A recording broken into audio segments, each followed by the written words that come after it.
Subscribe করুন Sony ৮, click করুন bell icon.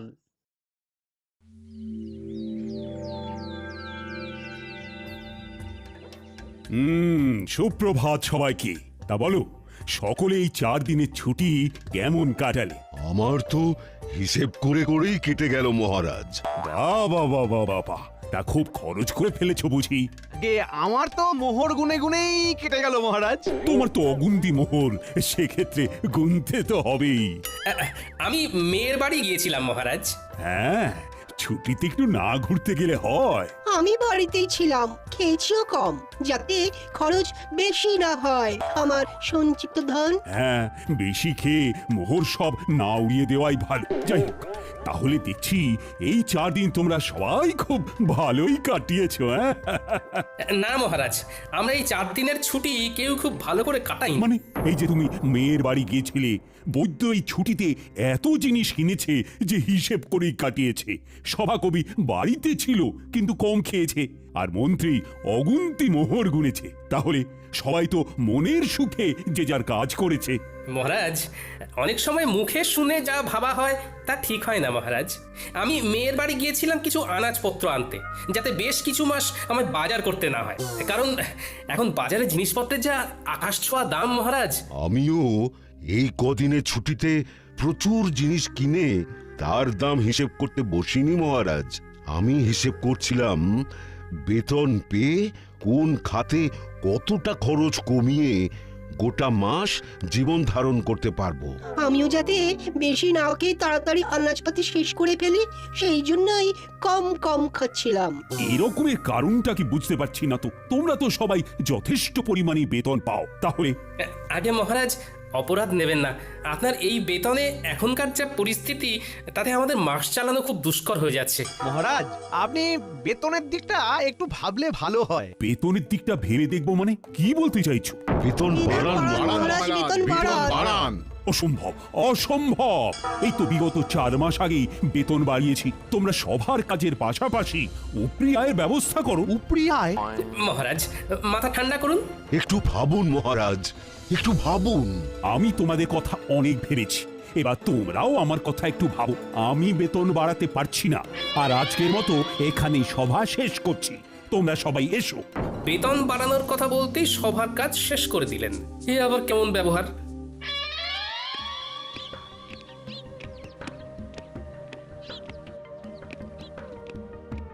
একে মহারাজ, আপনি এখন এই অসময়ে? হ্যাঁ, চলে এলাম আর কি। সবাই একটু গন্ডগোল হয়েছে। তারা বেতন বাড়াতে বলছে রানী। যা বেতন পাচ্ছে তাতে নাকি জিনিসপত্রের বাজারে যা আকাশ ছোঁয়া দাম, তাতে হচ্ছে না। আপনি কি বলেছেন শুনি? আমি বলে দিয়েছি বেতন বাড়ানো এখন অসম্ভব। আমি ওদেরকে বলেছি উপরি আয়ের ব্যবস্থা করতে। সে কথা শুনে সবাই কি বললেন? সবাই আকাশ থেকে পড়লো। একটা কাজ করুন না মহারাজ, আপনার পশ্চিম দিকের যে মাঠটা রয়েছে সেইখানেই ওদের জন্য কিছু ব্যবস্থা করে দিন না। তোমার কথাটা মাথায় থাকলো, তবে 2 দিন বাদে বলবো। আগে দেখি ওরা কে কি করে। বেশ।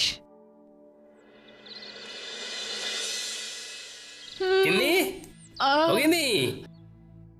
বলো। এ কি গো গিন্নি, তুমি শুয়ে আছো? শরীর খুব খারাপ নাকি? দেখি দেখি। হেমা, তোমার গা তো জ্বরে পুড়ে যাচ্ছে। কিছু খাওনি নাকি? আমি উঠতে পারছি না। আজকে রান্নাটা যে কি করে করব বুঝতে পারছি না গো। হ্যাঁ, রান্না নিয়ে কিছু ভেবো না, ও আমি করে নিচ্ছি। তুমি শুধু চুপটি করে শুয়ে থাকো দেখি। না, সে কি করে হয়? তোমার এসব রাধা বাড়া অভ্যেস নেই।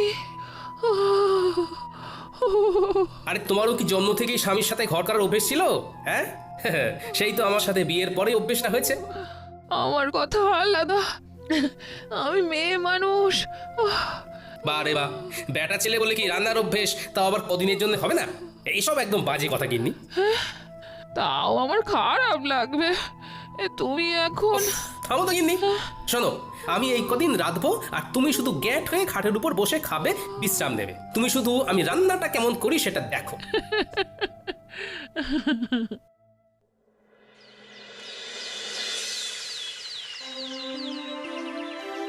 সুপ্রভাত।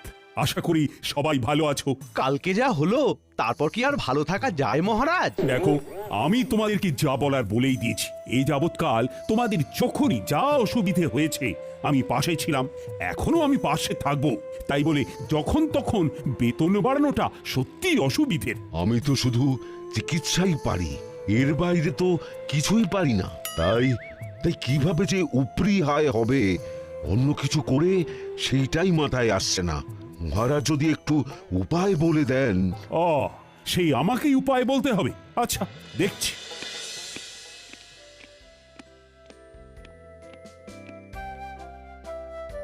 মহারাজ, বলছি কি, সুপ্রভাত রানীমা। সুপ্রভাত।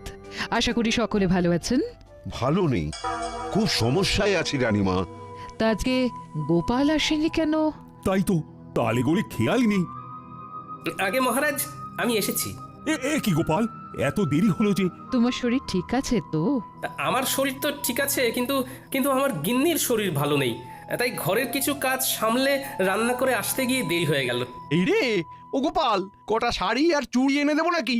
গোপাল, তাহলে সুগৃহিণী দক্ষ রাধুনী হয়ে গেলে নাকি? দরকার পড়লে যদি হই তাতে মন্দ কি বলুন? সকলে চুপ করুন, বরং আপনারা গোপালকে দেখে শিখুন। সে স্ত্রীর শরীর খারাপে নিজে এগিয়ে এসেছে, স্ত্রীর কষ্টটা বুঝেছে। ঠিকই তো, না কষ্ট বুঝলে হয়। এই বৈদ্যমশাই, আপনি আজই গোপালের বাড়ি গিয়ে ওনার স্ত্রীকে দেখে আসবেন। গোপাল, সত্যি তোমার তুলনা হয় না। থাক, অমন মেয়ে মানুষের কাজ করে আমার সুখ্যাতি পাওয়ার দরকার নেই।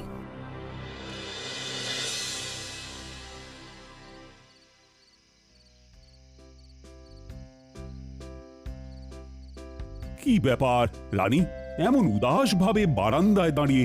ভাবছি গোপাল গিন্নির কত ভাগ্য ভালো। কেন?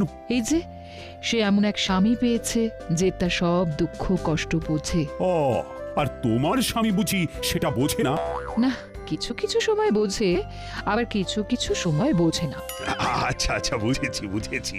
তোমার মন পেতে গেলে আমায় তাহলে একদিন লুকিয়ে লুকিয়ে ঠাকুরদের সরিয়ে তোমাকে রেঁধে খাওয়াতে হবে, তাই তো? আপনি রাঁধতে পারবেন?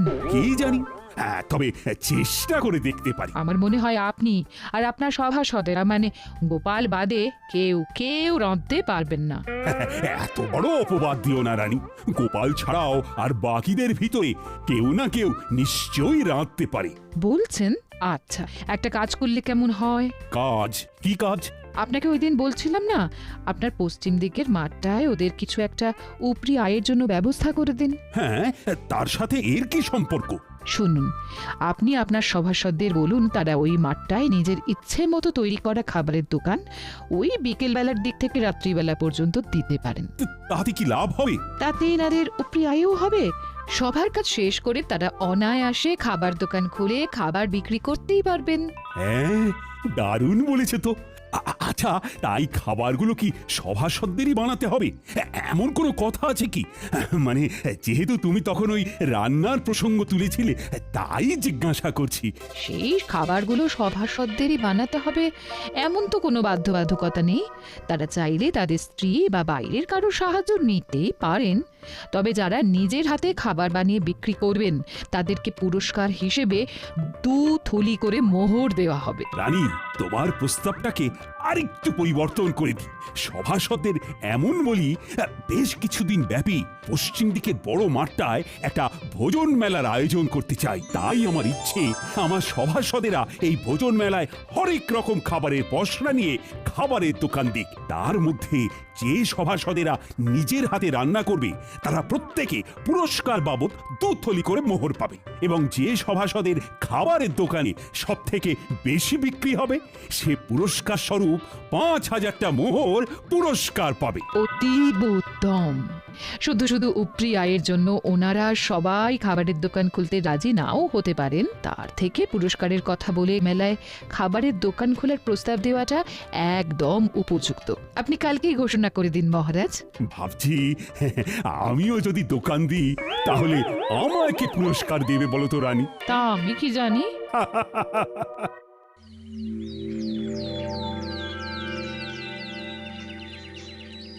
হ্যাঁ, তোমাদের সকলকে আজ একটু তাড়াতাড়ি ডাকার পিছনে আমার একটা বিশেষ উদ্দেশ্য আছে। কি উদ্দেশ্য মহারাজ? মহারাজ আমি তোমাদের সকলের উপরি আয়ের জন্য একটা পদ ভেবেছি। বাহ বাহ, বাহ বাহ। বাহ কি উপায় আপনি ভেবেছেন মহারাজ? আমি আমার পশ্চিমের মাঠটায় একটা ভোজন মেলার আয়োজন করতে চাই। সে অতীব ভালো, কিন্তু মেলায় গেলে তো খাবার কিনতে কিনতেই প্রচুর খরচ হয়ে যাবে। তাহলে এভাবে আমাদের উপরি আয় হবে কি করে মহারাজ? নিজের দোকান থেকে খেলে ব্যয় হবে না মন্ত্রী। নিজের দোকান মানে? আপনি কি ওই মেলায় আমাদের দোকান দিতে বলছেন মহারাজ? একদম ঠিক। আমি চাই পশ্চিমের মাঠে আয়োজিত সারা কৃষ্ণনগর ব্যাপী ভোজন মেলায় সাধারণ প্রজাদের পাশাপাশি আমার সভাসদেরাও খাবারের দোকান দিক। দোকান দিলে উপরে আয় হবে বটে, কিন্তু দাঁড়াও দাঁড়াও, আমার ঘোষণা এখনো শেষ হয়নি। আমি ঠিক করেছি আমার সভাসদদের ভিতরে যারা নিজেরা হাতে করে খাবার বানিয়ে বিক্রি করবে তারা প্রত্যেকে 2 থলি করে মোহর আমার তরফ থেকে পুরস্কার পাবে। আহা দাঁড়াও, এখনো তো কথা শেষ হয়নি। আর যে সভাসদদের দোকানে সব থেকে বেশি বিক্রি হবে সে আমার তরফ থেকে পুরস্কার বাবদ 5,000 মোহর পাবে। তার মানে খাবার বেশি বিক্রি করতে পারলে 5,000 মোহর পুরস্কার, আর নিজের হাতে খাবার বানাতে পারলে 2 থলি মোহর পুরস্কার।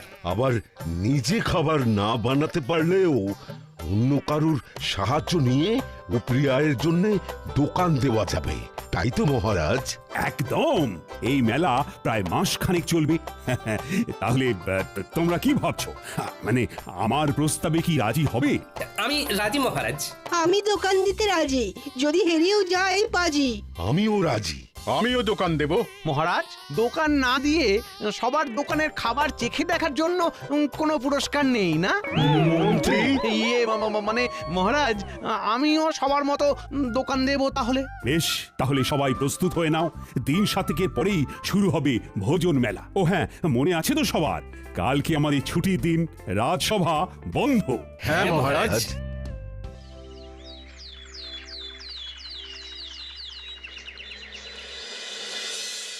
গিন্নি, ও গিন্নি, আরে ও গিন্নি, শোনো না। হ্যাঁ, তাহলে তাহলে তুমি বলছো আমি বেশ ভালো করেই জিলিপি, অমৃতি, গজা এসব বানাতে পারবো না? হ্যাঁ, খুব খুব ভালো করে পারবে।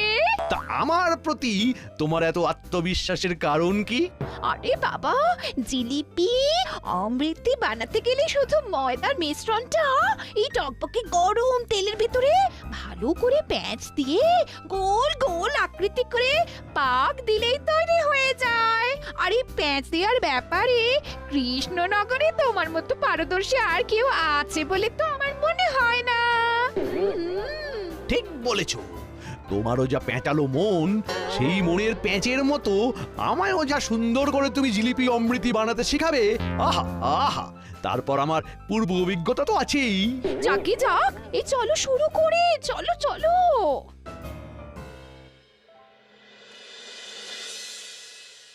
বলি, ও গোপাল, আমার দ্বারা এসব হবে না।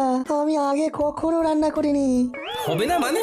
সব হবে। তুমি নিজে না একজন বিজ্ঞানী, তুমি এরকম করলে হবে? চেষ্টা করলে সব হয় বন্ধু। আগে গোল গোল লুচি বানাতে শিখতে হবে, তারপর আলুর দম। গিন্নির থেকে সব জেনে এসেছি। এর থেকে সূত্র বা কোনো যন্ত্র আবিষ্কার করা অনেক সহজ। মেলা বেলা হয়ে যাচ্ছে বন্ধু। ইস, এরকম যদি কোনো যন্ত্র থাকতো যার দ্বারা আপনা আপনি খাবার হয়ে যেত।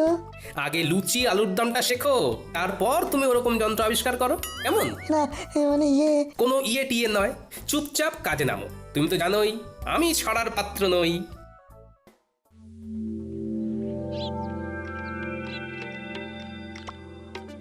কি হে বন্ধু, কি খবর? বিজ্ঞানী কি রান্না করেছে জব্বর? শিখিয়ে তো এলাম তাকে, একদম ফল পাওয়া যাবে ভোজন মেলায় হাতে নাতে। আহা, কি দারুণ ছন্দ! দেখো তো কেমন বেরোচ্ছে ঘুগনির গন্ধ। কি দারুণ গন্ধ! তা সভাকবি, তুমি কি রাঁধতে পারো? হ্যাঁ, আমি রাঁধতে পারি, তাতে নেই কোনো সংশয়। সেই জন্যেই মেলায় বিকাবো ঘুগনি ও মুড়ি মহাশয়। সাবাস বন্ধু, সাবাস। তা তুমি কি বেচবে গোপাল? ঠিক করেছো কি ঘুম থেকে উঠে সকাল সকাল? না বন্ধু, কিছু ঠিক করিনি এখনো, দেখি কি বিক্রি করি। হ্যাঁ, তাড়াতাড়ি ঠিক করে ফেলো, কারণ খুব তাড়াতাড়ি দিন যে ঘনিয়ে এলো। গোপাল, ভেবেছি চপের দোকান দেব, কিন্তু বেসন গুলতে গিয়েই তো কাল ঘাম ছুটছে। আপনার এই দুই হাতে নিজে এত পাচন গুলেছেন, আর এখন বেসন গুলতে গিয়ে নাকানি চোখানি খেলে হবে? আমার ভয় করছে গোপাল। দেখি তো, আমার সামনে আপনি গুলতে বসুন, কেমন ভয় লাগে আপনার দেখি। গোপাল, তুমি পারো বটে। একবার হাঁক দিলাম আর তুমি সাহায্য করতে চলে এলে। বৈদ্যমশাই, আমরা একই রাজ্যের লোক, তাই বিপদে ডাক শুনেও মুখ ঘুরিয়ে না শোনার ভান করে বসে থাকলে হবে?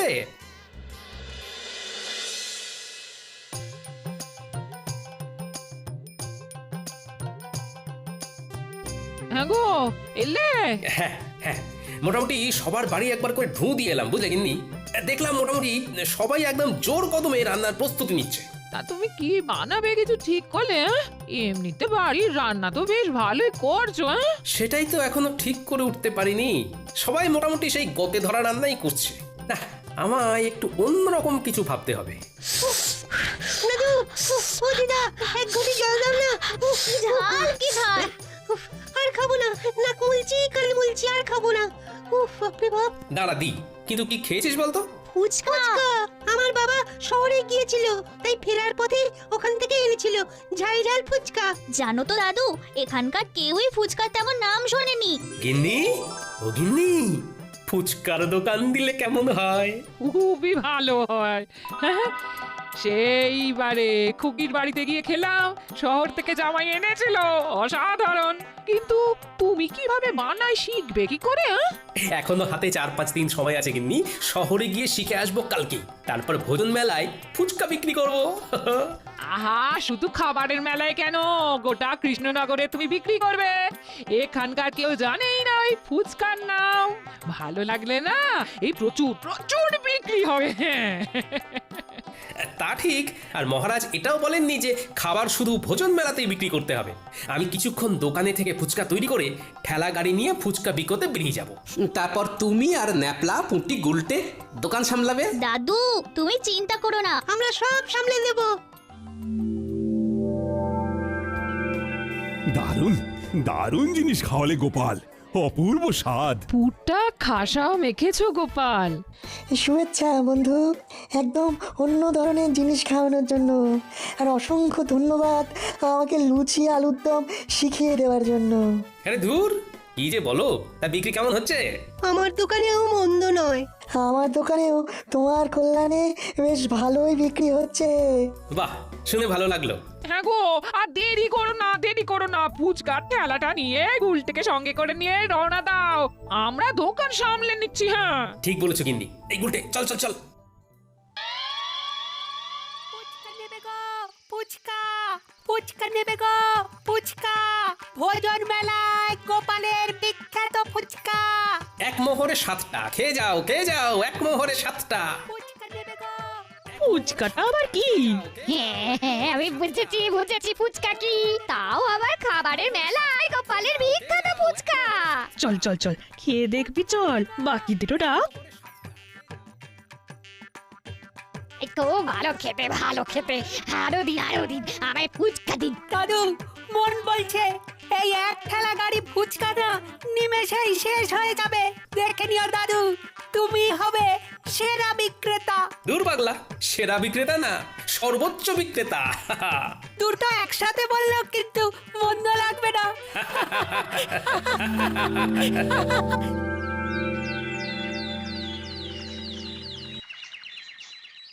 গোনো গোনো খাজাঞ্চি গোনো, কার কত আয় হলো দেখি। মন্ত্রীরটা হলো 1, 2, 3, এই সর্বমোট 300 মোহর। তবে মন্ত্রী মশাই নিজেই সব বানিয়েছেন। বেশ বেশ, পরের জন। পরের জন হলেন বিজ্ঞানী বাবু, তার মোহর 1, 2, 3, সর্বমোট 900 মোহর। ইনিও নিজের হাতেই খাবার বানিয়েছেন। এই বিজ্ঞানী আমার থেকেও বেশি আয় করেছে, এ কি কপাল! হ্যাঁ, এরপর সভাকবি, ওনার মোহরের সংখ্যা হলো 1, 2, 3, সব মিলিয়ে 850 মহারাজ। ইনিও নিজের হাতে খাবার তৈরি করেছেন। বাহ বাহ বাহ, চমৎকার। তারপর? এরপর বৈদ্যমশাই, ওনার মোহর হলো 1, 2, 3, 600 মোহর মহারাজ। ইনিও নিজেই চপ বানিয়েছেন। এরপর গোপাল, মোহর হলো এই 1 2 3 7,000 7,000 মোহর মহারাজ। ওরে বাবা, সাবাস গোপাল সাবাস, তুমি বিজেতা। এই এই এই এই ফলাফল মানি না, কারণ গোপাল শুধু ভোজন মেলায় নয়, সারা গ্রাম সারা রাজ্য ফুচকা বিক্রি করেছে। মন্ত্রীমশাই, মহারাজ শুধু বলেছিলেন ভোজন মেলায় খাবারের দোকান দিতে। উনি এর পাশাপাশি এরকম কিছু বলেননি যে সেই খাবার কেবলমাত্র ওই মেলা ছাড়া মেলার বাইরে কোনোভাবেই বিক্রি করা যাবে না। তাই আমি আমার ফুচকার বিক্রি বাড়ানোর জন্যে মেলা ছাড়াও মেলার বাইরে এই রাজ্যের অন্যান্য গ্রামেও বিক্রি করেছি। সুতরাং আমি জানি আমি কোনো অন্যায় বা অসততার কাজ করিনি। আমি গোপালের এই যুক্তিকে খণ্ডাতে পারবো না, কারণ গোপাল একদম অকাট্য যুক্তি দিয়েছে। ধন্যবাদ ধন্যবাদ গোপাল, তুমি আরেকবার আমাদের চোখ খুলে দেখিয়ে দিয়েছো যে কিভাবে সততার সাথে পরিশ্রম করে নিজের আয় বাড়ানো যায়, কিভাবে বুদ্ধি খাটিয়ে কোনো নতুন জিনিসকে সবার সামনে তুলে ধরা যায়। সেই জন্যেই তো গোপাল আমাদের সবার থেকে আলাদা। নাও আনো এবার পুরস্কারটা, তার সাথে সবাই মিলে বলো গোপাল আমাদের সেরা, তাই ধন্য হয়েছি মোরা। গোপাল আমাদের সেরা, তাই ধন্য হয়েছি মোরা। For more updates, subscribe to our channel, click the show links and enjoy watching the videos.